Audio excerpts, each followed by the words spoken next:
신명기 2장 1절로 25절의 말씀입니다. 지난주에는 우리가 약속의 말씀과 이스라엘이라는 주제를 가지고 하나님께서 하셨던 말씀, 그리고 백성들의 반응, 그들의 불신앙 때문에 일어났던 결과에 대해서 함께 상고해 보았습니다.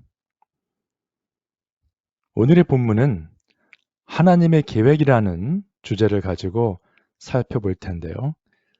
첫 번째 1절로 23절까지의 구절은 여러 지역들, 여러 사람들에 대한 하나님의 계획과 그다음에 마지막 두 구절에 하나님께서 이스라엘 민족에게 허락하신 것이 무엇이었나 함께 살펴보겠습니다. 오늘 본문을 크게 두 가지로 나누면 이렇습니다. 1절로 23절까지는 38년간의 긴 여정에 대한 회고가 있고요. 그동안에 세대 교체가 이루어지는 것을 알 수 있습니다.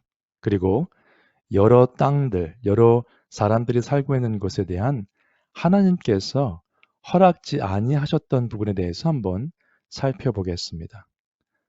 그리고 24절, 25절은 하나님께서 명령하셨던 것, 하나님께서 약속하셨던 그 땅, 이스라엘 민족이 차지할 수 있는 그 땅에 대해서 알아보면서 하나님의 말씀과 그 뜻이 어떻게 이루어질 것인가에 대한 생각을 해보도록 하겠습니다. 에돔에 관한 내용이 2장 2절로 7절까지 나오는데 거기에 이렇게 나와 있습니다. 그들이 너희를 두려워하리니 그들과 다투지 말라. 그들의 땅은 한 발자국도 너희에게 주지 아니하리니. 이 에돔 땅이거든요, 여기가. 그런데 에돔은 에서의 후손들입니다. 그래서 원래 히브리어에 에돔이란 단어와 에서란 단어는 근본적으로 붉은색이라는 뜻이 있습니다. 그래서 어원상 같은 단어로 보시면 되는데요. 그래서 에서의 후손들이 살고 있는 곳인데 지금 전체가 다 그렇진 않지만 따져보면은 결국 야곱의 자손들이 애굽에 있다가 번성해어지고 그들이 출애굽하여 이쪽으로 왔죠. 그래서 생각해 보시면은 창세기 33장에서는 야곱이 자기의 땅으로 돌아올 때 에서를 만나는 부분이 나옵니다.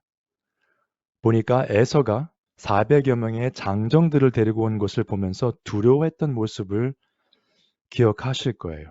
근데 여기서 하나님께서 이제는 에서의 후손들이 에돔에 있는 사람들이 너희를 두려워할 것이다.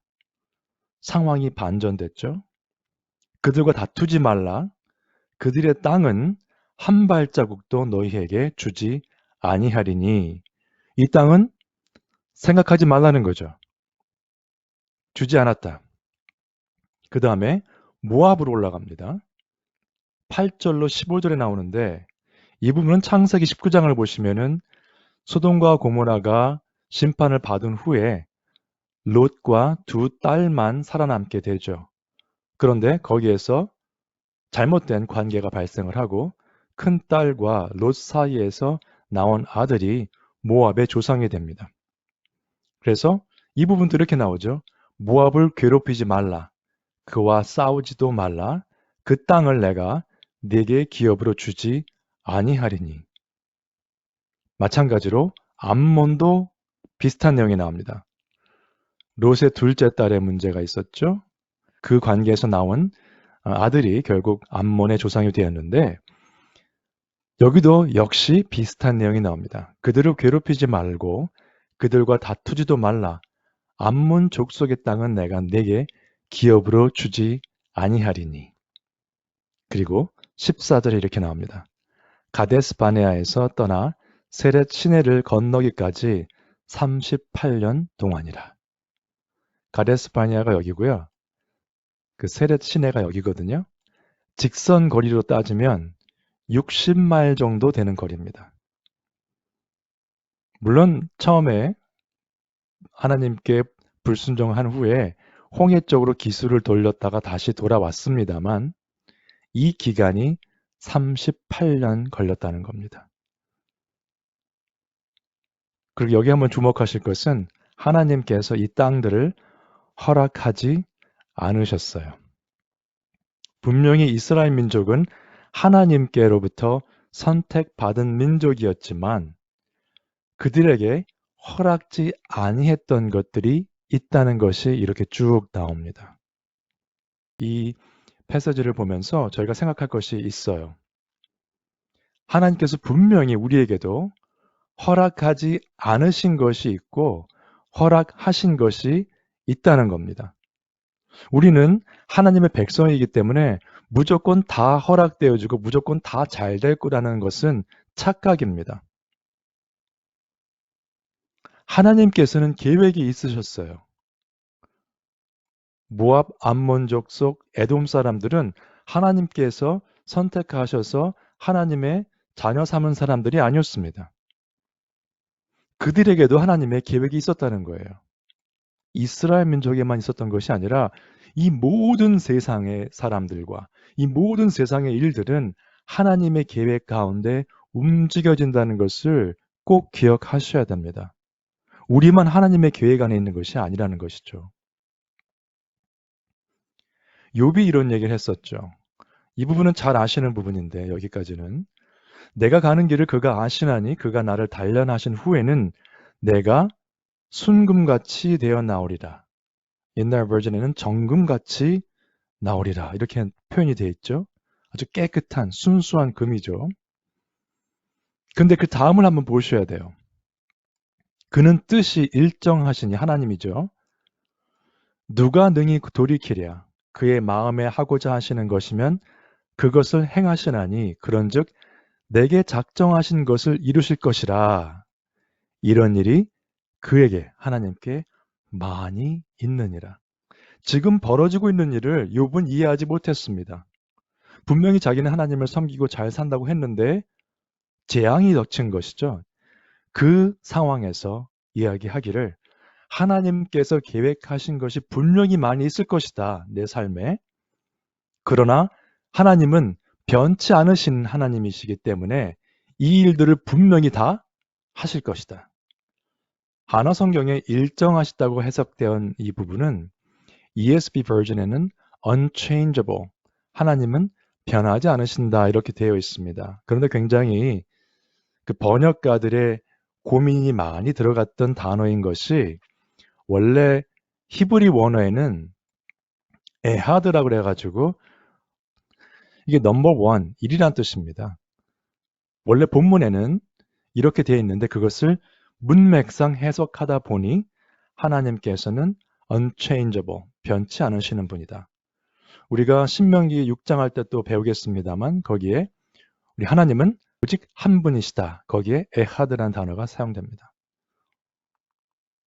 그러면 이 고백은 여러분 내게 작정하신 것을 이루실 것이라는 그 욥의 고백은 우리 모두의 고백이 되어야 합니다. 일이 잘 될 때는 할렐루야. 일이 잘 안 풀리면은 하나님 이러시면 안 되죠. 이것은 불신자들과 다를 것이 없는 자세인 것입니다. 그러면 여기서 우리가 하나 배울 것은 우리가 흔히 기도를 할 때 응답해 주실 때까지 끝까지 간절히 기도한다는 이야기를 많이 들으셨을 거예요. 이거 굉장히 위험한 이야기입니다. 물론 성경 곳곳에 하나님께 간절히 기도하라는 부분이 나오고요. 응답하신다는 부분이 나오는 것처럼 보일 수 있습니다. 그러나 앞뒤 거두절미하고 이렇게만 설명을 해버리면 굉장히 위험한 신앙생활을 하게 됩니다. 어떤 분들이 이렇게 불의한 재판장 이야기를 들면서 하나님께서 들어주실 거 아니냐 이렇게 설명을 합니다. 주께서 또 이르시되 불의한 재판장이 말한 것을 들으라. 하물며 하나님께서 그 밤낮 부르짖는 택하신 자들의 원한을 풀어주지 아니하시겠느냐? 풀어주신다는 이야기죠. 그들에게 오래 참으시겠느냐? 그런데 그 다음 verse를 보셔야 돼요. 내가 너희에게 이르노니 속히 그 원한을 풀어주시리라까지만 보통 듣습니다. 하나님께서 속히 이루어주신다는 것은요. 우리가 생각하는 속히와 다릅니다. 예수님께서 계시록에서 내가 속히 오신다고 했어요. 지금 2000년 지났습니다. 그러면 그 말씀이 틀린 것입니까? 하나님에게는 하루가 천년 같고 천년이 하루 같기 때문에 그 시간에 제약받지 않으시는 분이에요. 이 패스지의 메인 포인트라고 생각하실 수 있는 부분은 뭐냐면, 그러나 인자가 올 때에 세상에서 믿음을 보겠느냐 하시니라. 여러분 어떻게 해석하시겠어요? 만약에 보통 일반적으로 들으셨던 것처럼 내가 열심히 부르짖으면 하나님께서 들어주실 것이다.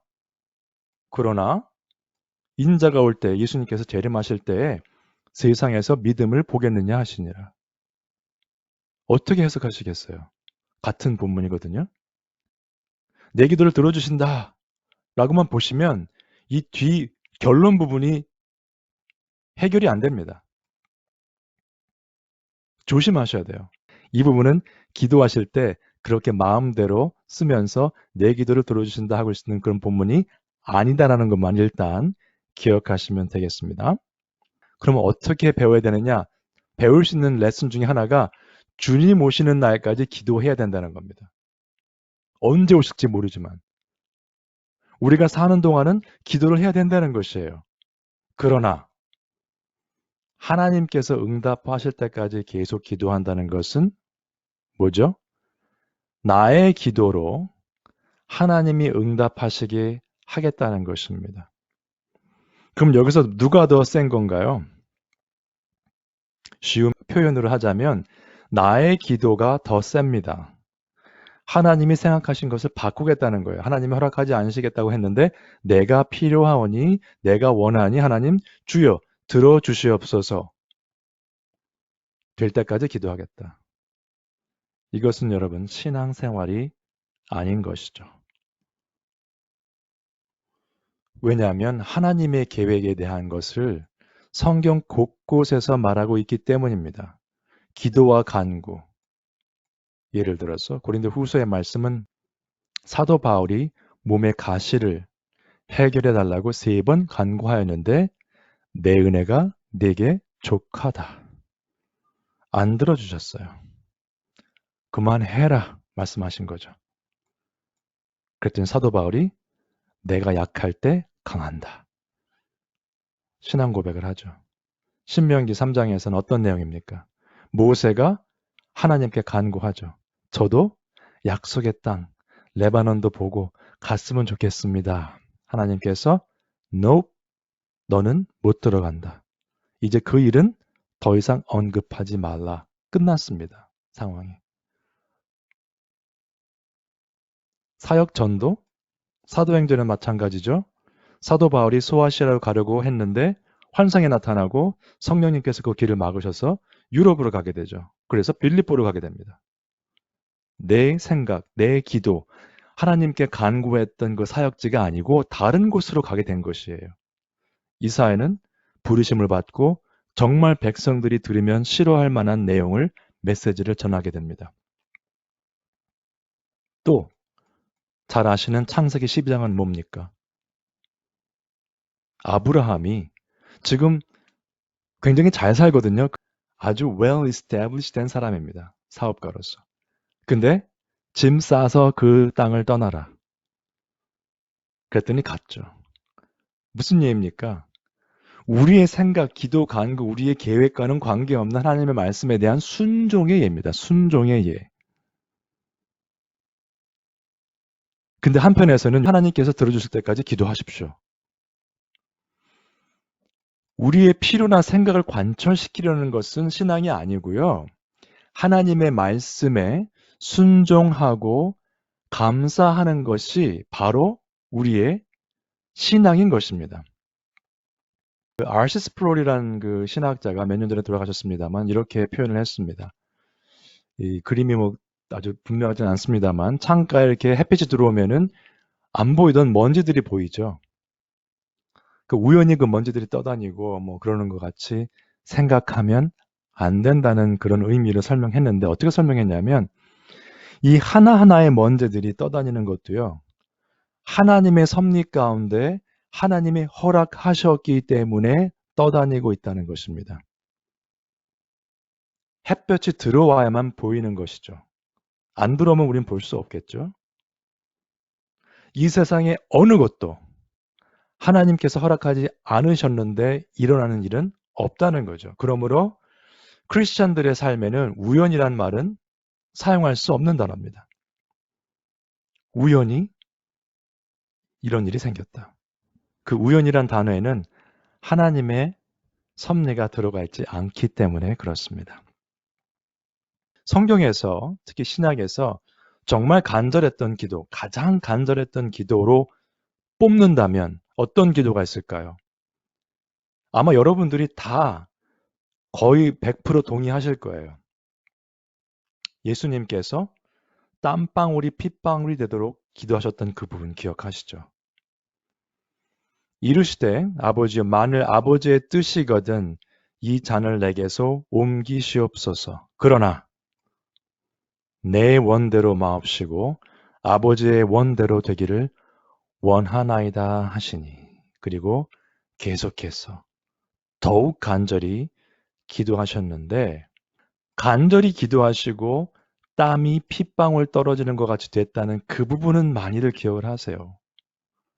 근데 여기에서 아버지의 원대로 되게 해달라는 그 기도의 내용과 여기와 여기를 연결을 안 시키시는 경우가 많은 것 같아요. 기도 가운데 아버지의 뜻대로 되게 해 주시옵소라는 기도가 있는가라는 질문입니다.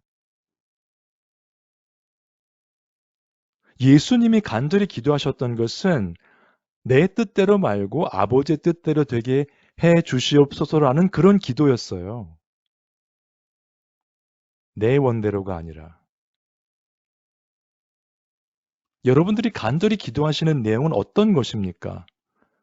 여러분들의 경제적인 문제, 자녀의 문제, 건강의 문제입니까? 아니면 하나님의 뜻에 관한 문제입니까? 다 외우신 우리가 흔히 주 기도문이라고 하는 예수님께서 가르쳐 주신 기도문을 기억하십니다. 마태복음 6장 10절에 나오는 이 verse는 뜻이 하늘에서 이루어진 것 같이 땅에서도 이루어지이다. 누구의 뜻입니까? 하나님의 뜻이죠. 주기도문 늘 외우시잖아요.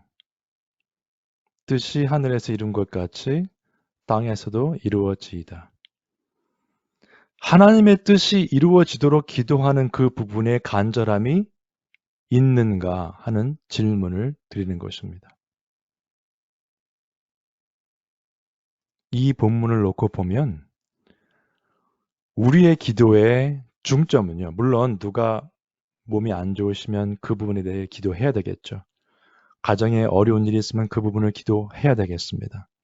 그런 것들을 제가 말씀드리는 것이 아니고 일반적인 저희들의 기도의 중심은 하나님의 말씀을 전적으로 의지하고 따를 수 있도록 하나님의 뜻이 내 삶 가운데 이루어질 수 있도록 그 기도가 중점이 되어야 할 것입니다.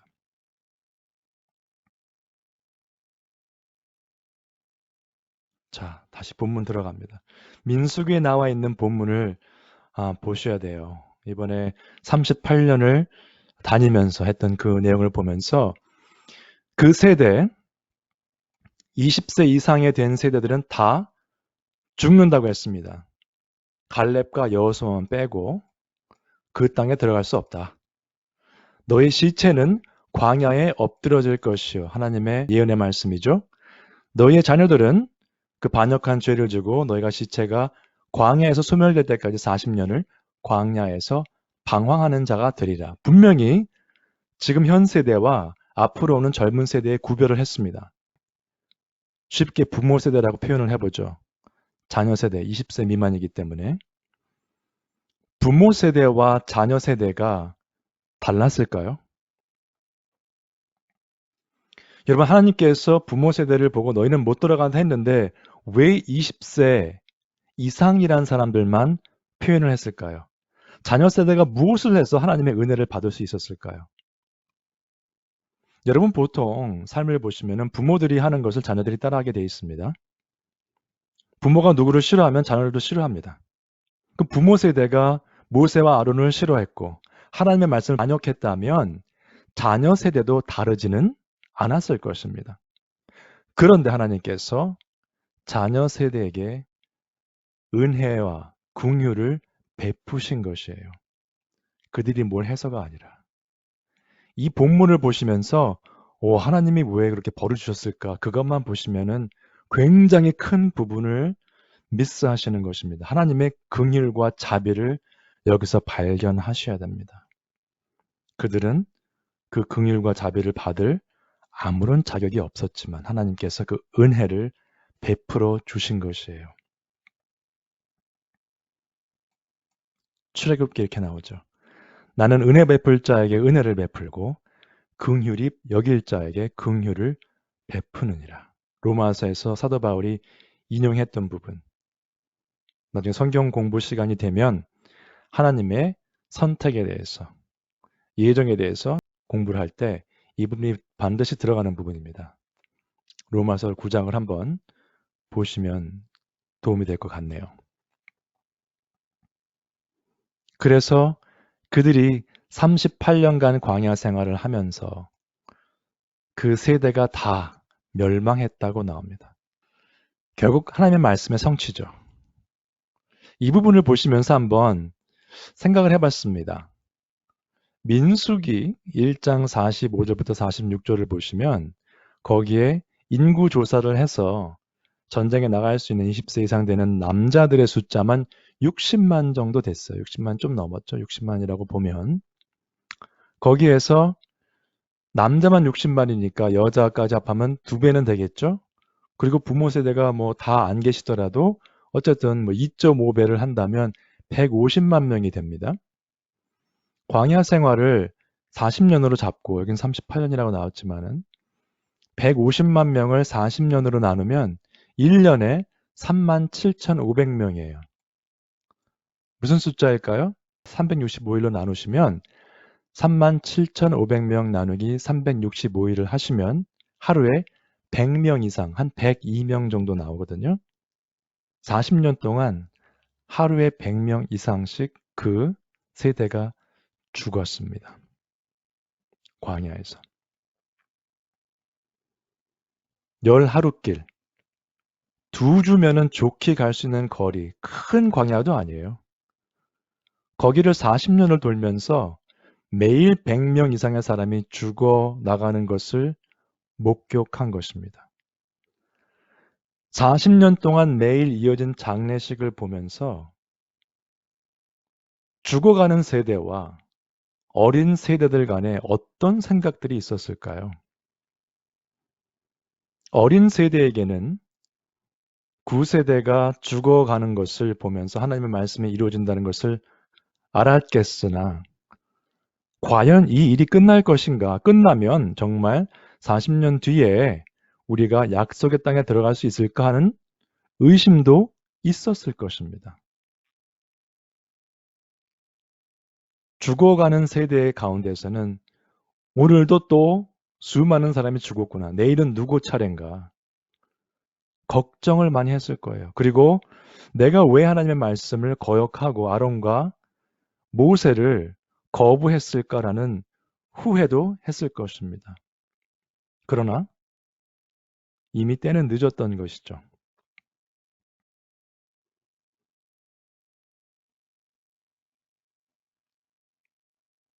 현대인들은 하나님의 말씀을 들으면 이렇게 생각을 합니다. 특별히 예수님의 재림에 관한 부분이 이렇게 나와 있죠. 베드로후서에 나와 있습니다.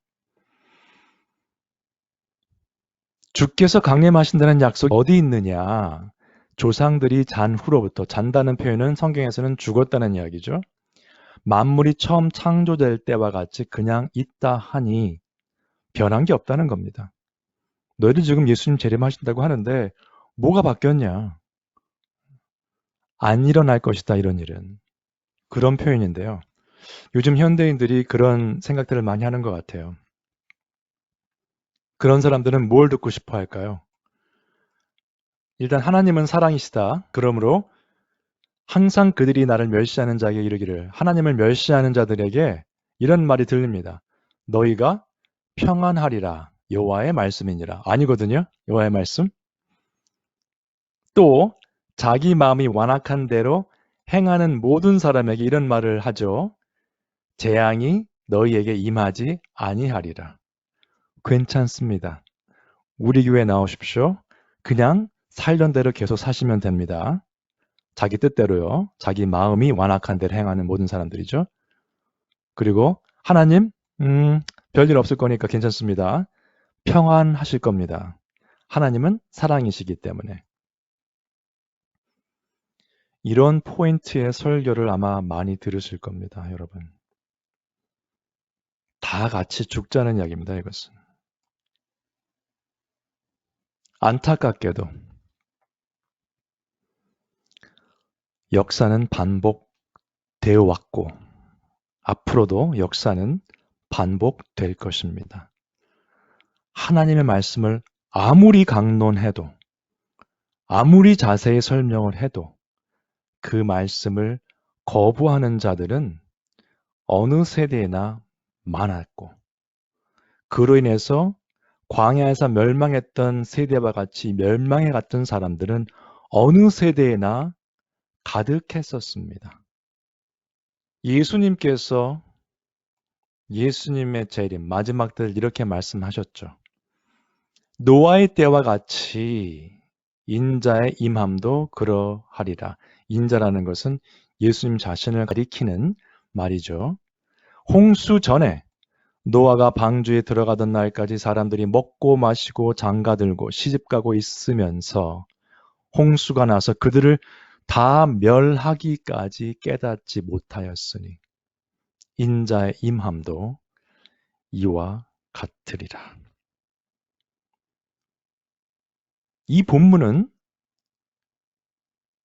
창세기에 나오는 노아의 홍수 때의 모습의 그 본문은 안 믿는 자들의 삶이었고 마태복음에 나오는 예수님의 예언의 말씀도 불신자들의 삶을 직접적으로 일컫는 말씀입니다. 그런데 그리스도를 믿고 산다는 크리스찬들의 삶이 이 사람들의 삶과 다르다고 생각하십니까? 먹고 마시고 장가들고 시집가고 있으면서 홍수가 나서 그들을 다 멸하기까지 깨닫지 못하였으니 남들 하는 거 다 하고 사는 거예요.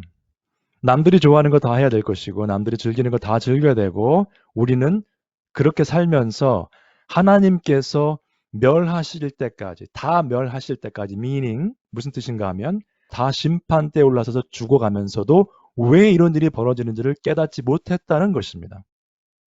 잘 먹고 잘 살고 있는데 왜 이런 일이 일어나는가 깨닫지 못한다는 것이에요. 여러분들 삶을 돌아보시면서 나는 과연 불신자들의 삶과 다른 삶을 살고 있는가 한번 생각해 보시기 바랍니다. 여기서 가장 주의하실 것은 하나님의 말씀은 반드시 성취된다는 사실입니다. 그 사실을 믿는 사람들과 믿지 않는 사람들의 삶의 차이인 것이죠. 아무리 내가 교회에서 열심히 섬겨도 봉사를 해도 하나님의 말씀이 성취된다는 것을 가슴속 깊이 믿고 있지 않다면 그 사람은 믿는 사람이 아닙니다. 다시 본문으로 돌아가시면 오늘 결론 부분인데요. 너희는 일어나 행진하여 아르논 골짜기를 건너라. 내가 헤스본 왕 아모리 사람 시혼과 그의 땅을 내 손에 넘겼은즉 이제 더불어 싸워서 그 땅을 차지하라. 내가 내 손에 넘겼다라는 하나님의 말씀입니다. 하나님께서 하셨지만 우리가 싸워야 할 의무가 있는 것이죠. 이미 결과는 결정이 났어요. 그 싸움은 우리가 이기는 싸움입니다. 왜? 하나님께서 이미 우리 손에 넘기셨기 때문에. 그러나 하나님께서는 우리 역할을 말씀하십니다. 또 하나님께서는 내가 천하 만민이 너를 무서워하며 너를 두려워하게 하리니 이미 하나님께서 그렇게 하시겠다고 말씀하셨어요. 두려워하지 말고 이제는 그 땅을 차지하라는 거죠. 결국 하나님의 은혜로 이루어지는 것입니다. 여기에서는 하나님의 은혜로 그 땅을 차지하는 것에 대한 이야기였는데 이것을 발전시켜서 가시면 우리의 구원의 문제로 연결시킬 수 있겠습니다. 그 전 본문에서 네 손에 넘겼음즉 그 땅을 차지하라. 싸워서 땅을 차지하라는 그 말은 하나님의 은혜로 되었으나 우리 역할이 있다는 것을 말씀드렸죠. 에베소서에 나오는 말씀도 비슷합니다. 너희는 그 은혜에 의하여 믿음으로 말미암아 구원을 받았나니 이것은 너희에게서 난 것이 아니요 하나님의 선물이라. 부모 세대와 자녀 세대를 말씀드렸죠. 자녀 세대가 무엇을 특별히 해서 하나님의 심판을 피한 것이 아니었다는 걸 말씀드렸죠. 전적인 하나님의 은혜였습니다. 우리의 구원도요. 우리가 무엇을 해서 구원받은 것이 아니고 전적인 하나님의 은혜고 하나님의 선물입니다. 문자 그대로 하나님의 선물, 선물은 그냥 주시는 거예요. 제가 요구한 것도 아니고 제가 돈을 낸 것도 아닙니다. 선물은 그런 것이죠. 하나님의 은혜로 그냥 주신 것. 또 설명합니다. 사도 바울이. 행위에서 난 것이 아니니 이는 누구든지 자랑하지 못하게 함이라. 내가 신학교를 갖고 내가 바이블 스터디를 가르치기 때문에 나는 구원받았다. 성립이 안 되는 이야기입니다. 내가 사역자로 섬겼으니까 또 교회에서 열심히 헌신했으니 나는 하나님 더 사랑하실 것이다. 하나님이 더 사랑하신다? 이런 표현은 불가능한 표현이에요. 하나님의 사랑은 완벽하기 때문에 이렇게 본다면 이만큼만 채워 있고 이만큼은 비어 있으니 내가 열심히 하면 하나님께서 더 사랑하시겠지. 이거 불가능한 표현이에요. 하나님의 사랑은 가득 차 있어요. 더 할 수도 없고 덜 할 수도 없는 것이 하나님의 완전한 사랑입니다. 완전한 사랑이 어떻게 더 할 수가 있고 덜 할 수가 있겠어요? 행위랑 관계없다는 거죠. 우리는 그가 만드신 바라 그리스도 예수 안에서 선한 일을 위하여 지으심을 받은 자니 이 일은 하나님이 전에 예비하사 우리로 그 가운데서 행하게 하려 하심이니라. 보통 이 만드신 바라는 표현을 많이 들으셨죠. 걸작품이다. 이런 이야기를 들으셨을 거예요. 그래서 영어 성경에는 비슷한 표현을 했습니다. workmanship이라고 번역을 했어요. ESV에는. 그러니까 숙련공이 만들어낸 아주 훌륭한 작품이다. 그렇게 볼 수 있는데 로마서 1장 20절에 보시면은 같은 표현이 쓰여졌는데 이 천지, 이 피조물들을 말씀하면서 만드신 만물이란 그 만드신이라는 표현에 들어가 있습니다. 그러니까 하나님께서 만드셨다는 그 부분에 강조점이 있다는 걸로 보시면 되고요. 그런데 우리는 그가 만드신 걸작품이다라고 설명을 할 때 그냥 우리라는 표현을 많이들 하세요. 그러면 여기서 착각할 수 있는 것이 뭐냐면 있는 그대로 우리가 죄인이던 예수님을 믿고 살던 상관없이 우리는 하나님의 걸작품이다. 물론 창조의 질서를 보면 그렇게 볼 수도 있겠으나 이 본문에서는 하나님의 은혜로 구원받은 자들이잖아요. 구원을 받았으니 과거 완료거든요. 그러면 그 구원받은 사람들이 너희들은 하나님께서 만드신 거다. 너희의 구원을 하나님이 이루셨고 지금 구원받은 그 모습, 새로운 피조물을 하나님이 만드셨다라는 뜻입니다. 그런데 그 구원하시고 만드신 이유가 선한 일을 위해서 지으셨다는 거예요. 여기도 설명이 많이 필요한 부분인데요. 선한 일을 하면 내가 당장 떠오르는 것은 교회에서 아니면 사회에서 좋은 일 하는 거예요. 사람들이 인정하는 좋은 일을 하는 것입니다. 물론 그 부분도 포함되어 있습니다. 그것을 하지 말라는 것이 아니에요. 반드시 그런 일들은 포함되어 있어요. 세상 사람들만도 못한 선한 일을 하는 것은 그건 우스운 일이죠. 하나님을 위해 일하면서 세상 사람들만도 못한 인격을 소유했다. 성립이 안 되는 거죠. 예수님 안에서 은혜로 구원받은 자의 인격이 세상에 있는 사람들의 괜찮은 사람들의 인격보다도 못하고 말하는 투도 사람들에게 상처만 주는 말을 한다. 어떻게 그러면서 나는 그리스도인으로 30년, 40년 살았습니까? 할 수 있겠습니까? 세상에서 믿지 않는 교양 있는 사람도 그렇게 말을 하지 않습니다, 여러분. 이 선한 일은요, 그래서 우리가 생각하는 그러한 선한 일이 아니고요. 그 가운데서 행하게 하려 하신다는 그 선한 일입니다. 여러분 한번 생각해 보세요. 나의 인격과 나의 생각과 나의 선한 일 가운데 여기서 성경에서 행하게 한다. 거기서 산다는 이야기거든요. 영어 성경에 잘 표현되어 있습니다만 이것은 문자적으로 해석을 하면 walk in them. 거기에서 걸을 수 있도록 한다는 표현이에요. 거기에서 산다는 표현입니다. 여러분 자신의 선한 일 가운데 살고 싶으십니까? 늘 선하십니까, 여러분? 늘 온유하고 겸손하십니까? 그 여러분의 선하심을 의지하고 사실 수 있겠습니까? 누구도 저를 포함해서 자신 있게 나는 나의 선한 일에 거할 것이다 라는 분은 없을 것이에요. 이 선한 일을 왜 우리가 나의 선한 일이 아니라고 말씀하셔야 하냐면 구원도 행위에서 난 것이 아니라고 말씀하셨잖아요. 그럼 구원받은 다음에 삶이 어떻게 나의 선한 일과 관계가 있겠습니까? 여러분. 우리가 그리스도 예수 안에서 지으심을 받았기 때문에 하나님께서 행하시는 그 선한 일에 동참해서 하나님의 선하심 가운데 살겠다는 그런 이야기입니다. 나의 선한 일이 아니에요. 말씀드렸던 것처럼 세상에 교회에서 선한 일 하는 거 다 포함하겠죠. 그러나 궁극적으로는 하나님의 선하심, 하나님의 선하신 일, 말씀에 근거한 삶을 의미합니다. 여러분, 이스라엘 백성들은 땅을 받았습니다. 하나님의 전적인 은혜였죠. 그 땅을 차지하게 됩니다. 하나님의 전적인 은혜였습니다.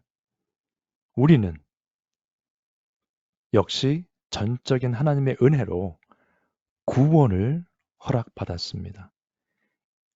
우리는 이방인입니다, 여러분. 우리는 이스라엘 민족이 아니에요. 이방인인데 우리는 하나님께서 선택하셔서 은혜 가운데 구원을 허락하셨어요. 이제 우리는 이스라엘처럼 그 땅을 약속받지도 않았고 그 땅을 차지할 일도 없습니다. 그러나 우리 삶 가운데 우리에게 맡겨주신 것들, 가정과 직장과 교회와 모든 삶의 모습에서 하나님께서 은혜로 맡겨주셨기 때문에 내가 그 땅을 이미 너희에게 내 손에 주었으므로 가서 싸워 차지하라 했던 그 말씀. 하나님의 은혜였지만 그들의 역할이 있었죠. 하나님의 은혜를 우리가 구원을 받았지만 우리의 삶 가운데 맡겨주신 이 가정, 직장, 교회 모든 부분에서 우리의 역할을 그리스도 예수 안에서 잘 담당하셔서 정말 예수님 다시 오실 때에 착하고 충성된 종이라는 칭찬을 들으시는 우리 모두가 되시기를 주님의 이름으로 축원드립니다. 기도하시겠습니다. 하나님의 은혜를 감사드립니다. 정말 우리의 삶을 돌아볼 때에 하나님의 은혜를 받을 자격이 없지만은 긍휼을 베풀어 주시고 하나님 백성 삼아 주시고 또 저희들에게 삶 가운데 가정과 직장과 교회와 다른 여러 가지를 맡겨 주셔서 하나님의 백성의 모습을 비추며 빛과 소금의 역할을 할 수 있도록 기회를 허락해 주심을 감사드립니다. 저희를 삶 가운데 하나님의 선하심이 드러날 수 있도록 저희들 사용하여 주시옵소서. 감사를 드리며 이 모든 말씀 우리 주 예수 그리스도 이름으로 기도드립니다. 아멘.